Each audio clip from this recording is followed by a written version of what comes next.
Dash, want to give our praises to Yahweh Bahashem, Yahweh Shai Bahashem, Rakadash, double honors to the apostles and the elders, peace, blessings, and honors to all the brothers in this truth. Hey, come on in here, and let's learn about some history, So every now and then, you got to kind of go into history. You have to be well rounded in this truth. A lot of times, me personally, I venture off into prophecy, prophecy, prophecy. That's what it all be about, and then being a watchman of the events that's happening here on earth. But every now and then you have to go into history. Why is history important? History is important to understand prophecies. In order to understand the future and prophecies, you have to understand history. You know what I mean? So I was going through this and I seen some similarities, that I liked. Some similarities that I liked that I wanted to go through. And this is about a guy named Charles Delandus, which was a slave. And it goes into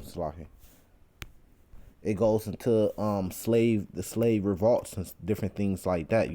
Nat Turner is one of the most popular ones, and I did a video on that too. So I like to go into history and do videos on these subjects, because what it does is it boosts your faith a lot.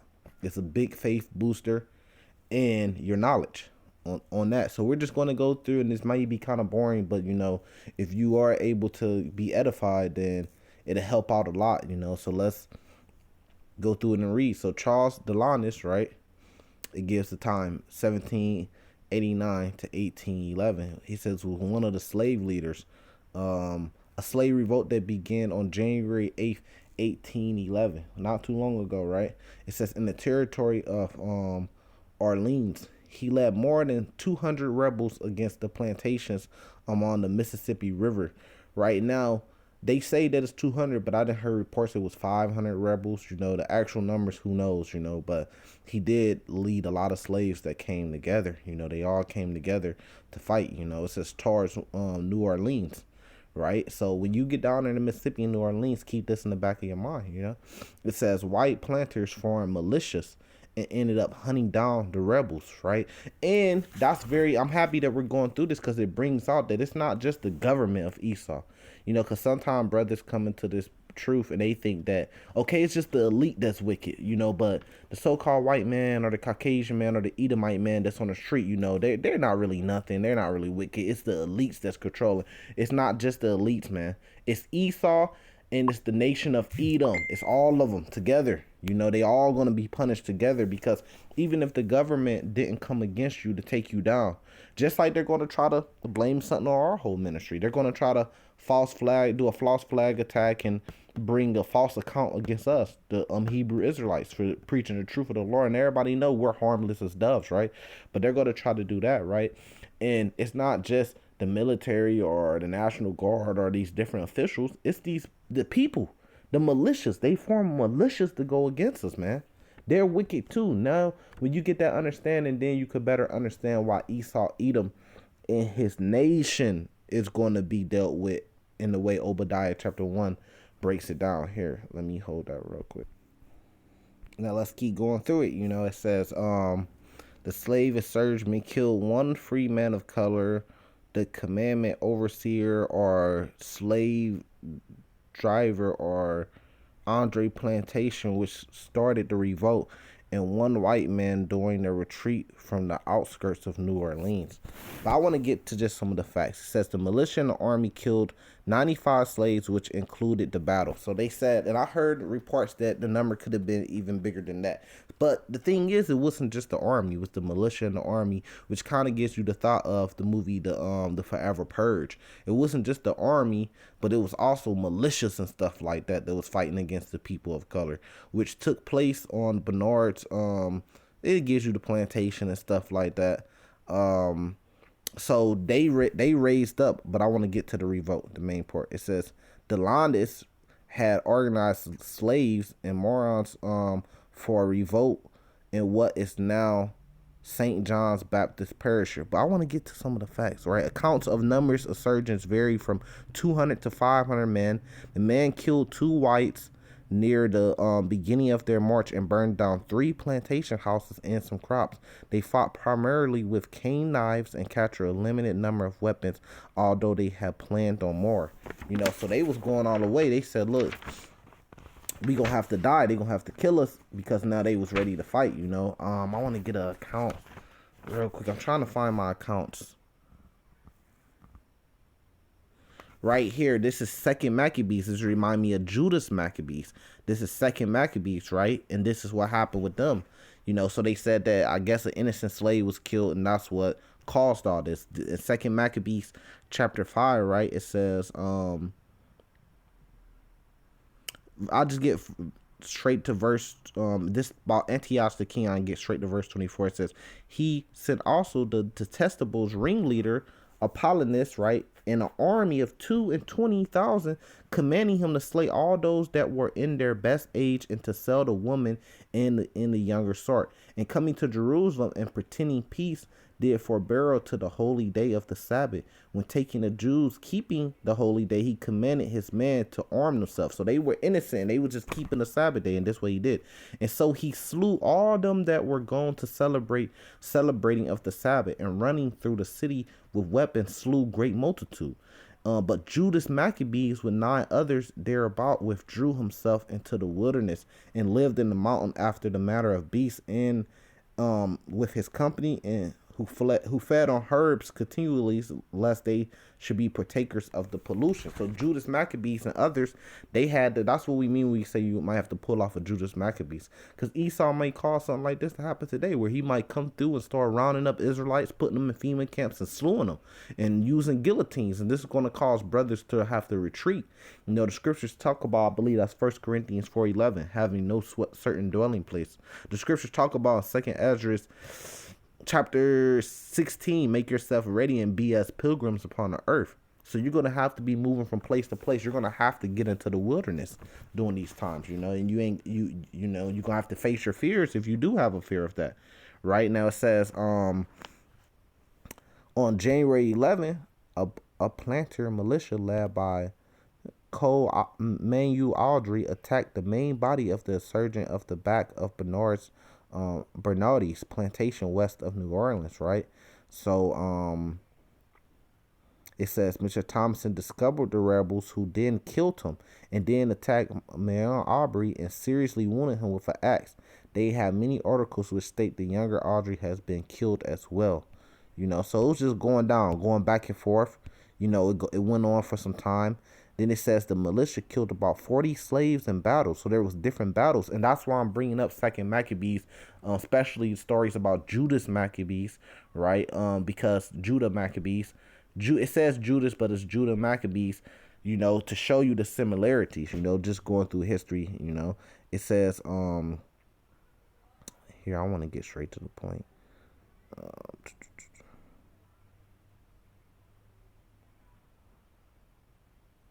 And then it goes on, says, although as many as 100 may have escaped permanently after they interrogated the captives, they quickly tied and execute 18 slaves at the Dustrahan plantation. They tried and execute 11 slaves in New Orleans. A total of 95 insurgents was killed in the aftermath of the rebellion. And that's one of the things these devils was doing. They was going around trialing them to get information. They was going around killing them to get information. But I wanted to get the part where they was cutting off their heads. You know, they was actually cutting off their heads and putting their heads on stakes and putting them on the side of the road, just to give an example to any other slaves that thought about rebellion of what could happen to them. Now this says Delandus, which he was the slave that gets credit, you know, the most for this revolt, was among the first captured by dogs after the battle. So he got captured by the dogs. So the dude that caused it, Esau wants to make an example of him. The militia did not hold him for trial or interrogation. So what's the point of even having trial or interrogation if they could choose if they want to take you to trial or interrogation or not, right? Samuel Hamilton described Delandus' fate. He said Charles Delandus had his hands chopped off, right? So they chopped his hands off, and they doing all this extra shit, and this is why Esau's going to have to pay for it. Then shot in one thigh. So they shot him in one thigh, and then the other. So chopped both his hands off, shot him in both thighs until they were both broken. So just torture, right? It says then shot in the body, right? And before he had expired, was put into a bundle of straw and roasted.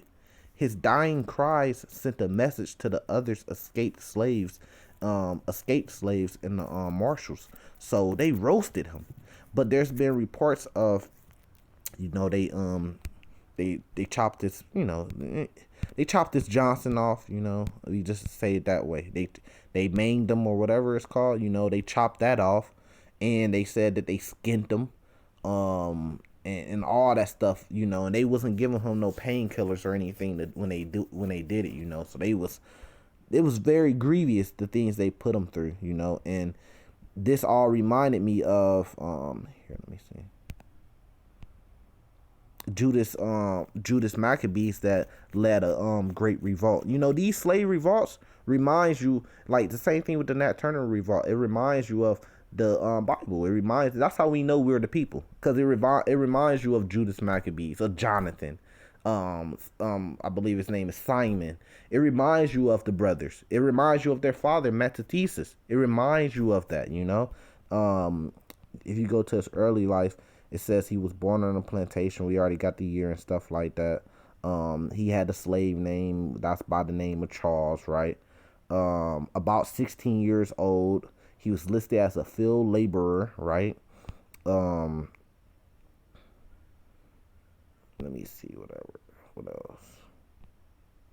It says then he worked as a driver or overseer of slaves. That's what also gave him his power to lead this rebellion or this revolt, is because of certain position he was getting in, so he was able to see more and understand more. The same thing with Nat Turner, when he started reading the Bible, and started to understand more. And this is one of the reasons. So there is a lot of edification that comes from doing lessons like this about history, because now you start to see one of the reasons why Esau wants to keep us dumb, wants to keep us at the bottom, where he don't want us to have that understanding. He don't want brothers getting to camp and getting the breakdowns and the understanding the Bible. He wants to keep you dumb, because he knows when we get more understanding, it becomes clear of who our enemy is, who we are, who our Lord is. Those things become clear. That's why it tells you in, I believe, 2 Thessalonians, right? Here, let me go to it.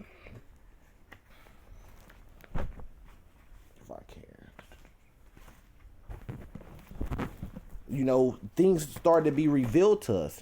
That's why it's our job to get in this Bible, because then we could see, then our eyes could be open, and Esau is trying to stop this the most he can, because he don't want us to see the truth. That's why it tells you 2 Thessalonians, right?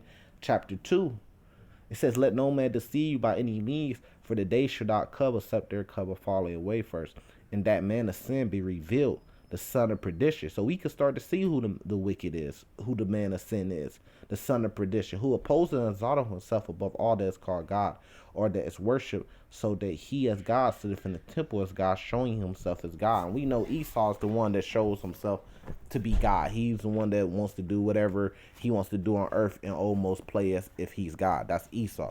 So I wanted to get into account of Judas Maccabeus and, a fight that he had that led to his death too.